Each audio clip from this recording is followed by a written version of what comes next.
اعوذ باللہ من الشیطان الرجیم بسم اللہ الرحمن الرحیم اللہم صلی علی محمد وآل محمد۔ مومنین کرام، ایک سوال پوچھا جاتا ہے کہ کیا ہم پہلے افطاری کریں؟ اذان کا وقت ہو گیا، مغرب کا وقت ہو گیا، پہلے ہم افطاری کریں یا پہلے ہم نماز مغربین پڑھیں؟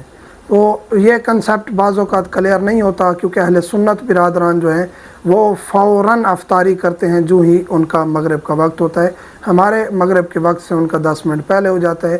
ہمارا جو روزہ ہے وہ قرآن کریم کے مطابق اتم الصیام الی اللیل، کہ روزے کو رات تک پورا کریں۔ تو غروب کے بعد رات ہوتی ہے، غروب کے وقت رات نہیں ہوتی۔ تو بہرحال ہر مسلک اپنے مطابق چل رہا ہے۔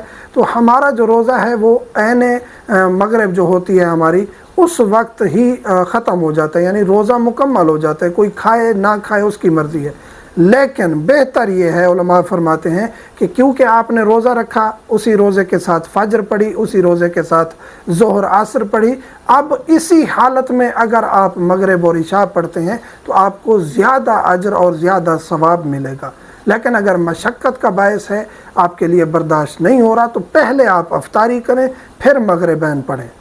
پہلے آپ افطاری کریں، اور یہی حکم ہے شریعت میں۔ کھانا آ چکا ہے یا بھوک بہت زیادہ لگی ہے تو پہلے کھانا کھائیں پھر نماز پڑھیں۔ نماز کا وقت وسیع ہوتا ہے، تو اس چیز کا خیال رکھنا چاہیے کہ اگر انسان مشقت میں چلا جائے، پہلے اسے زبردستی مغربین نہیں پڑھوانی چاہیے۔ کہیں کسی ادارے میں ہیں، دوست ہیں، کوئی بھی ہے، تو اگرچہ تھوڑا بہت کھا پی لینے دیں، پھر آپ نماز پڑھتے رہیں اور بعد میں پھر تسلی سے افطاری کریں۔